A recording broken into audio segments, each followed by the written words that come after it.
Olá, turminha do nono ano. Então, vamos encerrar este módulo na nossa terceira parte e concluir aí sobre a questão das células tronco. Então, olha só, o que é importante a gente lembrar? De forma simplificada, como que ocorre o desenvolvimento embrionário lá no seu início, uma vez que é lá no início é que a gente vai ter as células tronco de melhor potencial de diferenciação. Este conteúdo em particular, da embriologia, vocês vão voltar a ver isso com mais detalhe, e eu digo com bem mais detalhe, no ano que vem, lá no ensino médio, tá? Então, para a gente estudar o desenvolvimento embrionário, nós precisamos, então, usar aí como exemplo a espécie humana, tá? Então, o que está aqui na imagem é o que acontece com o desenvolvimento embrionário da espécie humana. Todos os seres humanos são o resultado, então, da fusão entre o quê? O gameta feminino, que é o ovário, e o gameta masculino, né, que é o espermatozoide. E aí eles vão formar uma célula chamada, a primeira célula é chamada de zigoto ou célula-ovo. E aí essa célula, ela começa então a sofrer sucessivas divisões celulares. Olha aqui, ó, 2 células, 4 células e assim por diante, né? Essa divisão aqui é do tipo de mitose, né? E forma-se então uma estrutura conhecida como uma mórula, que vai chegando aqui, ó. Tá, desculpa, aqui ó, a mórula. Então eu tenho, né, no momento da união, eu começo lá da célula única, se divide em duas, cada célula se divide dessas duas se divide em quatro, cada célula dessas quatro vão se dividir em duas e assim sucessivamente. Essas células são chamadas de blastômeros, tá? Isso aqui ocorre no primeiro dia da fecundação. No segundo dia, a gente já tem um número maior de células. Quando chega lá no quarto dia, a mulher nem sabe que ela está grávida e ela já está com uma estrutura com algumas células, né? E a gente chama de mórula porque faz lembrar aquela frutinha amora. No quinto dia, nós já temos aqui uma estrutura bem mais complexa, com muito mais células, né? Multiplicação de células. Essa estrutura já não é mais chamada de mórula, ela é chamada de blastocisto. E aqui nós temos o blastocisto quando ele é cortado aí, ó, pelo meio, aonde a gente tem uma cavidade e a gente vai ter daí um amontoado celular aí de células internas. E são essas as células que vão ter capacidade aí de diferenciar em qualquer tipo de célula. Então, olha lá, ó. Primeiras fases do desenvolvimento embrionário humano, as células tronco totipotente, né? Estão presentes aí, ó. Então, olha lá, na mórula, aqui, e as células tronco pluripotente já estão aqui presentes. Então, só voltando aqui para mim não ver se eu não deixei erro, né? Quando a gente chega nessa fase, nós temos o maior potencial de células que vão conseguir se diferenciar em qualquer tipo de célula. Então, essa característica dá o nome a elas de totipotente.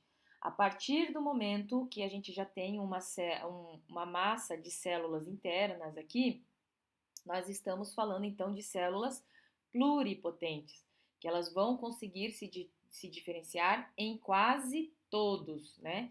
Então, olha lá, as células totipotentes fazem parte, né, do embrião em seu estágio mais inicial, ou seja, esta regiãozinha aqui, e sofrerão, né, especialização poucos dias após a sua formação.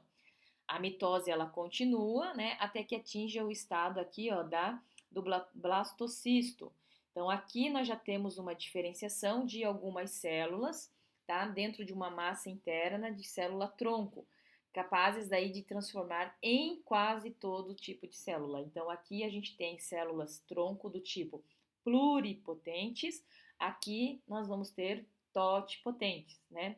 Então, essas células aqui, elas surgem aproximadamente 5 dias após a formação, né, do zigoto ou da célula ovo e formam aí quase todos os tipos celulares. Aqui formam quase todos, aqui vão formar todos, né? Essas células então perduram aí mesmo em adultos, mas em menor quantidade, principalmente dentro da medula óssea. Então, as células tronco, né, a gente vai ter ela ao longo da nossa vida, sim, mas daí em algumas regiões, tá? As células, então, que a gente tem lá na medula óssea são chamadas de multipotentes, né? Como exemplo da medula óssea, por quê? Porque estão presentes em determinados tecidos, né, do adulto e podem se diferenciar apenas em células daquele tecido específico.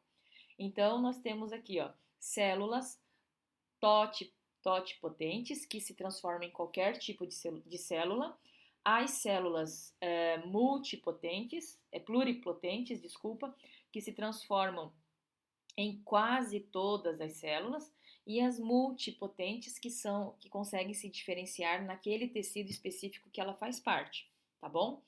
E aí, então, nós temos, né, a continuação aqui, ó, conhecendo, então, o funcionamento e o mecanismo de diferenciação das células-tronco, né, sobretudo aquelas pluripotentes, testes vem sendo, então, a gente está voltando àquela parte inicial. Então, a gente conhece as células pluripotentes, que são aquelas do quinto dia, e essas células é que estão sendo, então, aqui, ó, utilizadas aí para esses testes, né, de estruturas danificadas, como no caso do tecidos nervosos. Então, essa célula aqui seria aquela do caso inicial. Ela é uma célula, então, pluripotente, que caracteriza sua formação ali apenas em algumas células, e uma delas, daí no caso, seria a célula, então, do tipo dos neurônios. Então, aqui, no caso, a gente tem exemplo que ela vai se diferenciar em algumas células. Por exemplo, células do sangue, células musculares, células ósseas, células dos vasos sanguíneos e células dos neurônios. O experimento, o teste lá nos Estados Unidos, está pegando essas células para transformar, né, produzir neurônios, né? Então, a gente pode perceber que já foram reportados estudos em que se obteve sucesso com o uso de células-tronco para a recuperação, por exemplo, de tecido muscular, tá?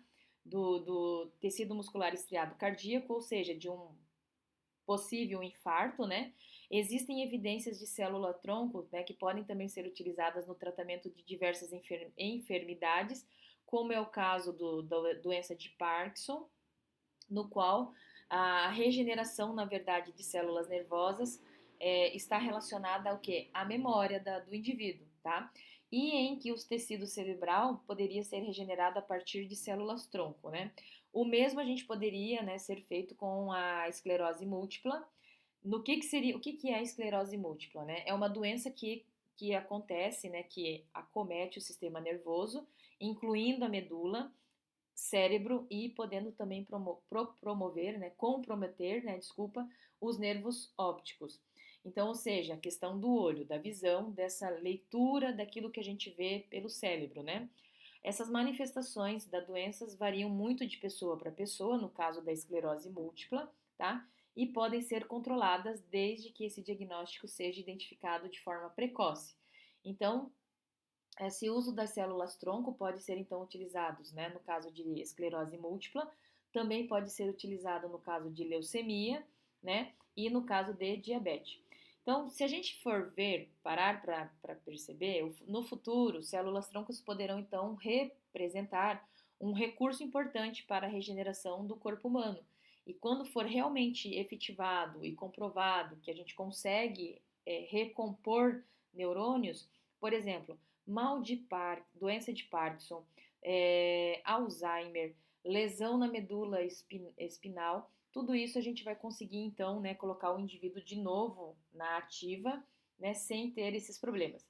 Contudo, olha lá, ó, não se pode subestimar, nem, né, superestimar, nem se subestimar o potencial dessas células-tronco.